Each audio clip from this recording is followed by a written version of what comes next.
My wife is a pilot. We had our wedding 3 years ago, but she stood me up 18 times since then when we agreed to register our marriage. The first time she stood me up was when her apprentice took his first flight. I waited outside City Hall the whole day for her. The second time she stood me up was when she turned around after receiving a call from her apprentice. She left me by the roadside later. Whenever we set a date to register our marriage, her apprentice would run into all sorts of trouble. Finally, I decided to leave her, but after I board a flight to Avalonia, she chases me all the way there like she's lost her mind. Chapter Ivy Rivers and I had been married for 3 years, yet we still hadn't registered our marriage legally. Today marked the milestone of her 1,000th successful flight. It was also the 17th time she'd promised to finally register our marriage with me, but at the celebration banquet, while her direct supervisor was forcing drinks on me, she was busy exchanging dishes and toasting with her male pilot apprentice. Despite my high fever and drinking to the point of near collapse, she didn't even look my way. Numerous co-workers shook their heads and clapped their tongues, their eyes filled with sympathy as they regarded me. Anyone with eyes could see who I was enduring this physical discomfort and drinking for. Yet after the celebration banquet ended, Ivy, who was supposed to go with me to City Hall to register our marriage, stood me up once again. She drove the car to the restaurant entrance and blocked me from getting in with one hand. Owen drank a little too much on my behalf just now, so I'll be driving him home. You should take a cab back. We probably won't make it to City Hall this afternoon. Let's talk about it another day. Okay. After saying this, she didn't care about my reaction at all. She hurriedly got out of the car and carefully helped Owen Gardner into the passenger seat. We started dating 8 years ago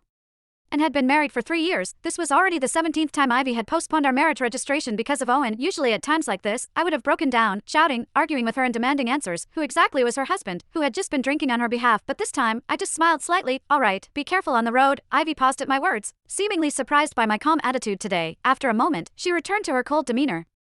I'll buy you a gift to make up for it when I come back tonight. With that, she drove off. Before leaving, she made a point of closing the car window for Owen, afraid the drunk man would catch a cold from the wind. In the past, she'd never allowed any smell of alcohol to linger in her car. Every time I drank for her, she'd open the convertible top even in winter, let alone close the windows. Looking back now, it was only because the person in the car was me. The noon heat in Orleans made people sweat profusely, but my heart felt inexplicably cold. I took a deep breath and returned the marriage application forms to my bag. I knew it was time to let go of this 8-year relationship as well. Chapter that afternoon, I went straight back to the company and submitted my resignation letter to my supervisor, Leighton Guerra. Does Ivy know about your resignation, Mr. Guerra was clearly surprised by my decision to leave. After all, I'd been the airline's top flight attendant for 7 consecutive years, and staying with the company would guarantee a bright future. I managed a bitter smile. I'll tell her tonight, though I doubt she'll care. These past few years, you two flew new routes together and won company awards together. The CEO even attended your wedding personally 3 years ago. Everyone was so envious. But I suppose, Mr. Guerra trailed off with a long sigh, his voice full of regret. Yes, those were indeed beautiful memories, but memories were just memories.